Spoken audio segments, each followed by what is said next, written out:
ನಾನು ಕವಿ ಚಕ್ರವರ್ತಿ ರನ್ನ. ಧರ್ಮ, ಶೌರ್ಯ ಮತ್ತು ಕಾವ್ಯ ಈ ಮೂರೂ ಒಂದಾದ ಕಾಲದಲ್ಲಿ ನನ್ನ ಜೀವನ ಆರಂಭವಾಯಿತು. ಕ್ರಿಸ್ತಶಕ 949ರಲ್ಲಿ ಇಂದಿನ ಬಾಗಲಕೋಟೆ ಜಿಲ್ಲೆಯ ರನ್ನ ಬೆಳಗಲಿಯಲ್ಲಿ ನನ್ನ ಜನನ ಆಯಿತು. ನನ್ನ ತಂದೆ ಜಿನವಲ್ಲಭ, ತಾಯಿ ಅಬ್ಬಲಬ್ಬೆ ಜೈನ ಸಂಸ್ಕಾರಗಳಿಂದ ಬೆಳೆದ ಮನೆತನ. ಬಾಲ್ಯದಿಂದಲೇ ಪದಗಳ ಕಡೆ ನನ್ನ ಮನಸ್ಸು ಹೋಯಿತು. ಅಜಿತ ಸೇನಾಚಾರ್ಯರ ಬಳಿ ನಾನು ವಿದ್ಯಾಭ್ಯಾಸ ಪಡೆದೆ. ಹಲಗನ್ನಡ ನನ್ನ ಭಾಷೆಯಾದರೆ ಜೈನ ಧರ್ಮ ನನ್ನ ಆತ್ಮವಾಯಿತು. ಪ್ರತಿಕೂಲ ಪರಿಸ್ಥಿತಿಗಳನ್ನು ದಾಟಿ ನಾನು ಕವಿಯಾದೆ.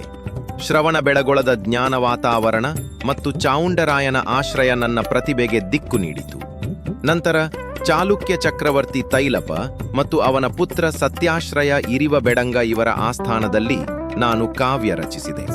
ಅಲ್ಲಿಯೇ ನನಗೆ ದೊರಕಿದ ಬಿರುದು ಕವಿ ಚಕ್ರವರ್ತಿ. ಪಂಪ, ಪೊನ್ನ ಮತ್ತು ನಾವು ಮೂವರು ಕನ್ನಡ ಸಾಹಿತ್ಯದ ರತ್ನತ್ರಯ.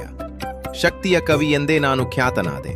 ನನ್ನ ಮಹಾಕೃತಿ ಸಾಹಸ ಭೀಮ ವಿಜಯ, ಜನರು ಅದನ್ನು ಗದಾಯುದ್ಧ ಎಂದೇ ಕರೆಯುತ್ತಾರೆ. ಭೀಮನ ಗದಾಯುದ್ಧದ ಮೂಲಕ ನಾನು ಶೌರ್ಯದ ಅರ್ಥವನ್ನೇ ಕಟ್ಟಿದೆ. ದುರ್ಯೋಧನನಲ್ಲೂ ಒಬ್ಬ ಮಹಾತ್ಮನ ದುರಂತವನ್ನು ನಾನು ಚಿತ್ರಿಸಿದೆ. ಅಜೀತ ಪುರಾಣದಲ್ಲಿ 2ನೇ ತೀರ್ಥಂಕರನ ಜೀವನವನ್ನು ಬರೆದೆ.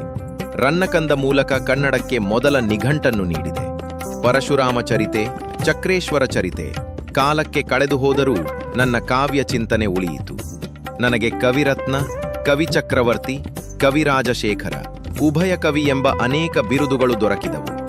ಕಾಲ ಸಾಗಿದರೂ, ಶತಮಾನಗಳು ದಾಟಿದರೂ ಕನ್ನಡ ಕಾವ್ಯದಲ್ಲಿ ನನ್ನ ಶಬ್ದ ಇನ್ನೂ ಜೀವಂತ. ಧರ್ಮ ಉಳಿಯಲಿ, ಕನ್ನಡ ಕಾವ್ಯ ಚಿರಂಜೀವಿಯಾಗಲಿ.